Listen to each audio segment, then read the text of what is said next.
Welcome back to Let Glory Shine. I'm your host, Martha Glory, and I'm so excited to be back for another episode of Let Glory Shine. My guest today is David Chemetsky, and I had the honor and privilege of meeting him a few years back with the group that I'm part of, Unleash You. And we just got to chatting, and we realized that we are very aligned in some of the healing modalities that we both have learned and that we both have used on our healing journey. So, welcome to the stage, David. I'm glad you're here. Thank you so much for inviting me, and I can't wait to share it with your audience. Yes. So, tell us about the techniques that you've learned or that you now teach. I know that you have one of the techniques is havening, which I had not heard of until you shared with me. So, I'd love for you to share whatever you want to with our audience about that technique or about others. Yeah, so I'm one of the first 80 people in the world to be certified in havening, which is a psychosensory touch modality. That's why when I talk to people, I tell them about that reset button just by rubbing their hands nice and slow is the easy way to do it, which most of us already do. And then there's a benefit because that creates delta waves and that automatically calms us. That's the same brain waves we use when we go to sleep. So there's a lot of pieces to that. I got that because I was going to therapy and I was in so much psychological and mental, weight and pain that I was willing to try anything. I get into the therapist's office and he goes, I want you to rub your hands. And I'm like, oh my God, what have I got myself into? And, sometimes you're at the right place at the right time under the right circumstances, and it does mean so much. And that's what happened with me. And he saw that I was a little different, and I had a background in behavioral sciences from my bachelor's degree. And he goes, "I'd like you to be trained. If you think you're actually improving so much, and there's always work to be done. But I also put myself in an anger management program that I didn't have to be. It was the other people who were with me were court ordered. And he goes, "Are you sure?" Because the therapist also ran that type of program. I go, "Yeah, I had to pay my way, so it wasn't he was giving me anything for free." And he saw and trusted me well enough to start teaching the class. Explaining to the guys, not as a therapist because I'm not, but as a coach how to get through some of those situations. And there was one class, he sort of like asked the question, and the guys were, no, no, this is how you have to do it. And I gave it a different perspective, and he just let me run with it for most of the class. And that's how I started my coaching practice. I was like, wow, let me go get certified in some modalities. I have a, behavioral science background. And God brings you to I believe brings you exactly where you're supposed to be. Yeah. I was, at that time I was in the legal field for like 20 plus years. And I'm like, what are you doing? But this is where I belong. And I know that with helping people with their stories and the healing. So I've learned hypnosis and, the old joke of, can you make me quack like a chicken? I can. But there's no reason for that, but there's Yeah. no reason for that. Yeah. But it's all about the healing ways and learning how to reduce stress and that weight that we carry on that we don't need to anymore. Yeah.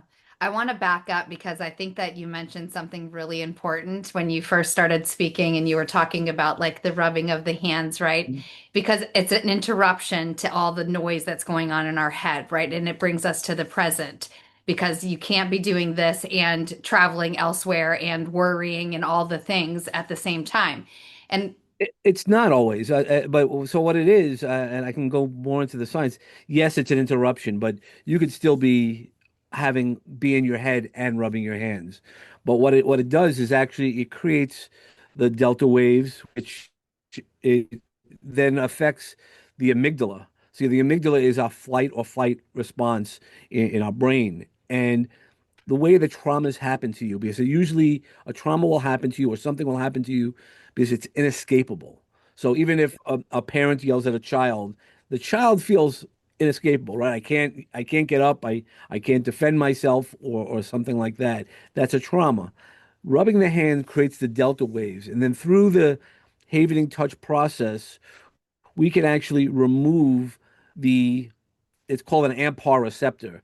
We depotentiate. It's all fancy words, but it's kind of ungluing the trauma trigger.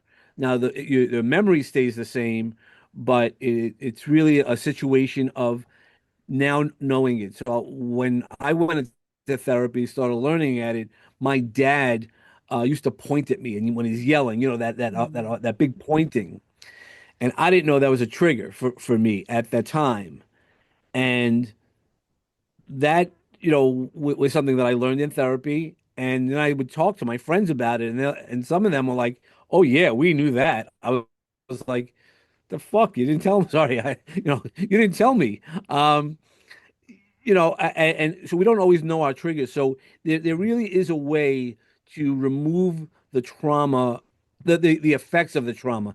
You're not going to ever remove the instances that happened, but how I explain it, it's more like if you watch a horror movie and you have the lights on, off, it's a scary movie. Then you watch it during the day, it doesn't become as scary. Same thing. You'll be sad with the events that might have happened, but then you can live with it a little bit differently. Yeah. So I just want to add on to that because what I was getting to was that so often, especially at the beginning of my healing journey, I thought that healing needed to be complicated and Mm. that there wasn't simple techniques that if I learned them and practiced them, for me, it was intentional breathing, right? I was like, you can't teach me to breathe. I've been breathing all by myself and but when I learned how to intentionally breathe and bring myself into that presence, right? And that's what this reminded me of is forcing yourself to presence.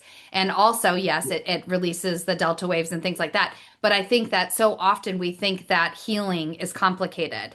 We think that healing has to be this huge, measurable shift at one time through this whatever idea of a modality and things like that. And so often it's the small shifts done repetitively and intentionally that creates the long-term healing. And so that was something that I resonated with when you were sharing that. Yeah, And healing your doesn't. Because we hear about it. We hear about therapy and things like that it takes so long. And it can, and there's reasons for that, but it's also could be so quickly, like you said, the intentional breathing, the the healing that happens is because of where we stand. Are we standing in a victim mode sometimes, and other times we want to heal and we have to figure it out, and being with some skilled practitioners, that's what really makes the difference. Yes. So outside of the coaching and the havening technique and things that you do, what else is it that you are doing as you are on this healing journey? Yeah, so I started the Haberring Techniques because I needed it. I was in therapy, and then, through the years, I've improved. I have improved. I've picked on some other healing modalities, and then one of the modalities I really have learned is writing. Is my writing has been very healing. Not just a compilation book. I have several books that are coming out, as well as books that are already out that have been part of my healing journey, but they're fiction books.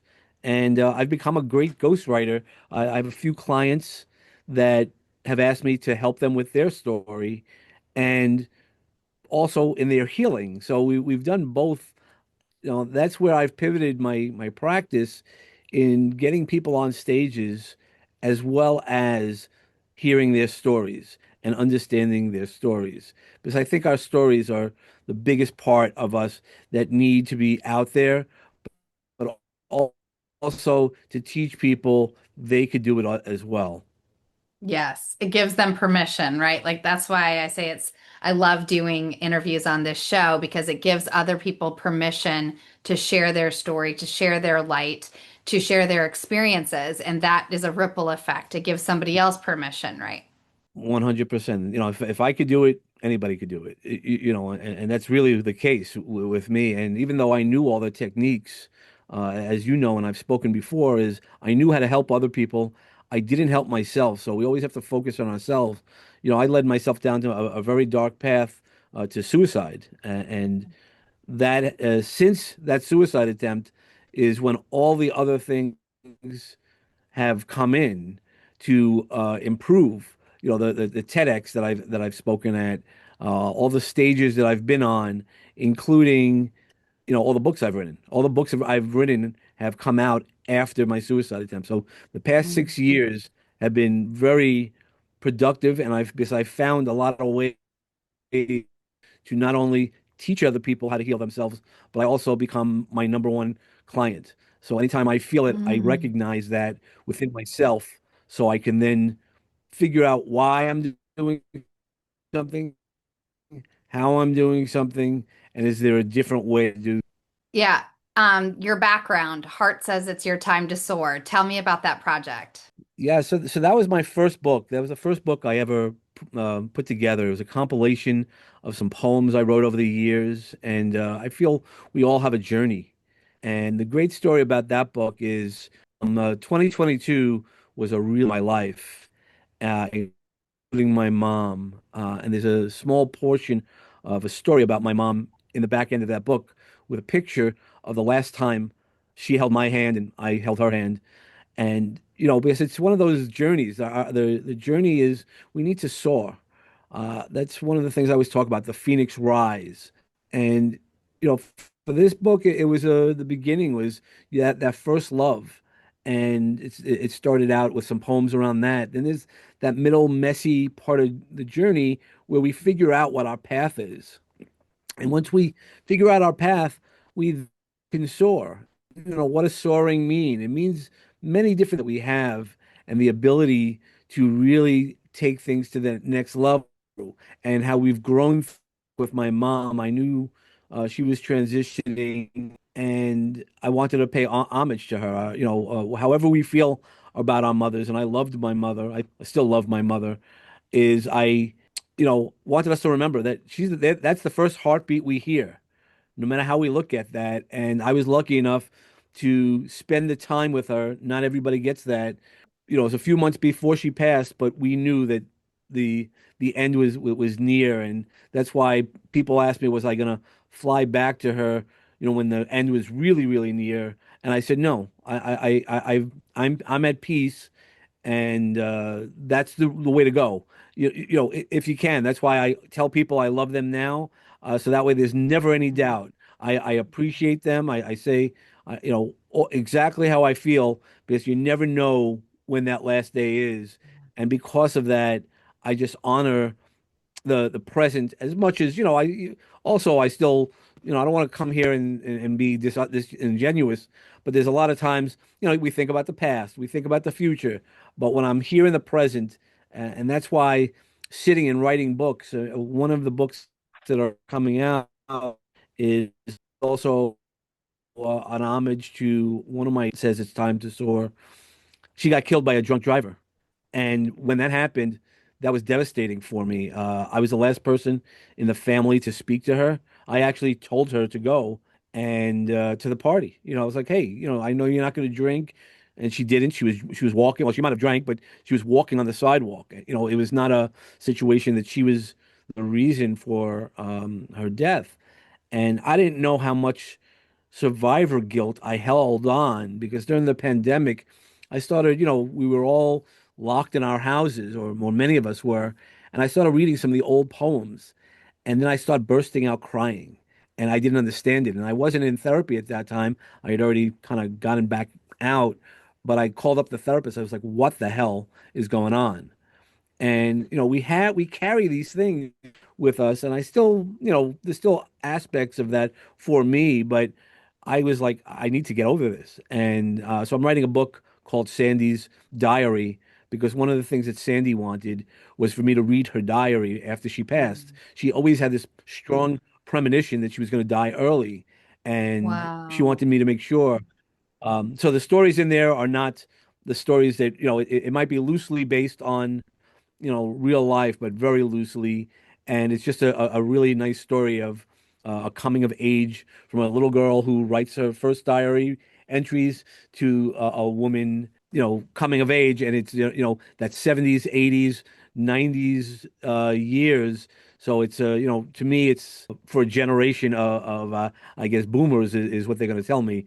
But there was a specialness about the 80s and 90s that I think people will resonate with. Wow. I'm just listening to you and I understand going through something like losing your mom or this friend, right? And the survivor's guilt, all of those things. No matter how much healing you've done, those things still change you.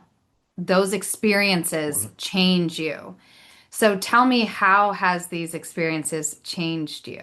Well, I think like I was saying before, I make sure that I say because one of the other deaths in 2022, my mom ended this cycle, I guess, in October when she transitioned. But earlier that year, in February, my best friend, who is my age, a little bit older, passed away unexpectedly.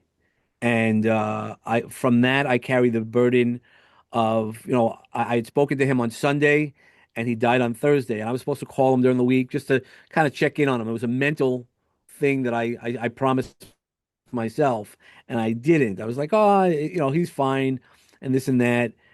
And he could always call me, right? And then I got the call on Thursday. We couldn't find him. Can I run into Brooklyn to see him? And we eventually broke down his door, the police, and I had to identify him, Mm. which then led me to that second death, his own mother, but his mother had Alzheimer's. And he has no brothers. He didn't have any family, and take care of his mom. Like if he wanted to go away with his girlfriend, don't worry. I got your mom. You've been in my family for 35 years. At family functions and things like that. And so it's it's one of those things called integrity. You make promises to people, Yeah. and when nobody's looking, are you still keeping that promise? And that's where I took care of her for the next 6 months. There was a caregiver, a formal caregiver, but I was the one responsible and fighting for that privilege to, be with his mom, take care of his mom. And then the last 3 days of her life, 24/7, I was there. I made sure that I was with her when she transitioned. And, you know, it's one of those things. It was a very heavy year for me, but it also taught me something because 3 years prior is when I attempted the suicide attempt. I could Oh, not have handled 2022 without having gone through my suicide attempt, which I believe that I was helped through an angel of to get out of that suicide attempt. I mean, in all rights, I should have been successful. I'm very glad I didn't. I know that there's times I feel dark now, not that type of darkness, and mm, I know how to resolve the things that I need to do. And when I'm really getting feeling bad, I make sure I talk to people. So that's the one thing that I want people to make sure, whatever your faith is, or if you don't have a faith, you still can talk to somebody. It doesn't have to be anybody, a professional. It can be just a friend, yeah. just to hey, bounce things off. Because I had a friend when I was going through the suicide attempt, I kind of went quiet on everything and I shut off my phones. I had a friend who was going to drive from New York City to Philadelphia because that's where they thought I was. I wasn't, but and I tease the guy, my friend Dan now, but that's the type of friends that you want to have. Somebody who goes, "You have a problem? I'll drive wherever you need to go to help you. You're not alone." Yeah. And Yeah. we need to make sure that we're not alone. I know that alone sometimes makes life feel a little heavy. Yeah, that's one of my biggest messages when we talk about trauma and we talk about healing is that so often trauma makes us feel alone. Trauma makes us feel like nobody could possibly understand what we've gone through. Trauma makes us feel like there's nobody that could possibly see the darkness, that heaviness, that yuck that we're feeling, right? There's nobody that could handle it, right? And so often we make those bad decisions to check out because we just don't feel like anybody else would understand, or we don't want to burden them, right? And the truth is that Yep. there's always somebody that will understand. There's the internet has brought such a vast amount of ways to connect And there's just no excuse to now to say that you can't find somebody to talk to or that there's not somebody out there that will understand what you've been through. And so I'm a huge advocate of like, no, you are not alone. I don't care what you've been through. You are not that unique that nobody else has been through it, right? Like, yes, we're all unique and yes, we're all special and yes, we all are perfectly and wonderfully made in the image of God, but the experiences that we have are not unique. There's pain is pain, trauma is trauma, and we all have shared things that can help one another. So yes, you're so right that advocating of like you're not alone. You don't have to go through this alone. This process is very heavy and really daunting at times, but you don't have to walk it alone. No, exactly. That's the reminder, and even when we make our mistakes, and no matter what type of mistakes. I mean, we know people who have made some very serious mistakes and are still able to rise out of that. That's their past. A lot of times we make those mistakes because it's the things we thought we knew, but we really didn't, or we weren't aware of certain aspects of it. We shouldn't be punished for the things that we didn't know. We should be punished if we know the things now and don't correct the things that aren't as healthy as possible. Yes, yes. So, David, as we get ready to close up this session, tell me something that you're looking forward to. Tell me something that you're excited about that I can support you with or that I can get excited with you about. Okay, well, there's so much to be excited about. I have a few books coming out because what I've done is I used to do a lot of writing and I never finished, but so now I'm editing and getting these books out. But the thing I'm really excited about is my sweet spot seminars. It's these TEDx style talks that we're going to have in the White Room in Westchester, where I bring in speakers, and it's not just any speaker. There's going to be a curated set of speakers that we want to have there. The White Room, if you're not aware of it, is a great small, up to 50 person venue that we have masterminds in, we have classes, and it's right outside of New York, so you get to kind of experience New York City differently with a little cheaper rates and things like that. But the sweet spot, speaking your message is so important. That's why TEDx and things like that are so important. But it's also the education of it. Not only your story, it's knowing when you've done your best to overcome that story and really teach somebody how you got through it. That doesn't mean that's the way everybody should get through it, but how you got through it. Because there's a million different ways. There's 26 letters of the alphabet. So when plan A doesn't work, let's go to B, C, or whatever else will work. And, that's really what I'm excited about is to really up level everybody's speaking. I know the opportunity with virtual stuff, everybody's like, oh, I have a stage, I have a stage. But let's not just talk about our problems. Let's heal through it. That's Mhm. my goal. If you just tell me your story, I'll be here to listen, and I'm honored to do that. But that's just entertainment for some people, right? We watch movies, these heartbreaking movies, but it's the end of the movie where they show you how that person got through the worst situation. And that's what I want to teach you. That's what the sweet spot means. I do a lot of baseball references, but the sweet spot is that you did your best no matter what. And it's not always the results you want, but it's the best that you could do and continue to do best. It's about that right swing, the right balance, all those things, and that's what the sweet spot is. So I'm really excited. We're having our one of our first events on August 1st. Some of people in our Unleashed community are going to be part of that, and it's really exciting. I want to up level everybody's speaking. I mean, you've been to a lot of events, and you own your own event with so I want to make sure that when we speak and we hear people, it's not just this is what happened to me. I want it to be this is what happened to me, why I have that lived experience, but also this is a path, a way out. The practical things that they can learn in order to help them as well. I get that. That's awesome. Well, thank you so much for being my guest today, David. It's always a pleasure to get to see you. Well, And I one of the highlights of Movement Maker Virtual last year was that you taught me how to swing a bat. I hadn't swung a bat in probably 20 plus years. And so you were teaching us what that sweet spot was. And I actually have a pretty decent swing. I was pretty proud of myself. So that's one of my really positive memories of getting to see you the last time I did. Okay, well, thank you so much, and thank you for the opportunity. And I just can't wait to support you, as always. Thank you so much. Thank you for being here for another episode of Let Glory Shine. I look forward to seeing you next week, same place, same station. Good night, y'all. Let glory shine from the ashes I rise. Every scar a story, every tear back.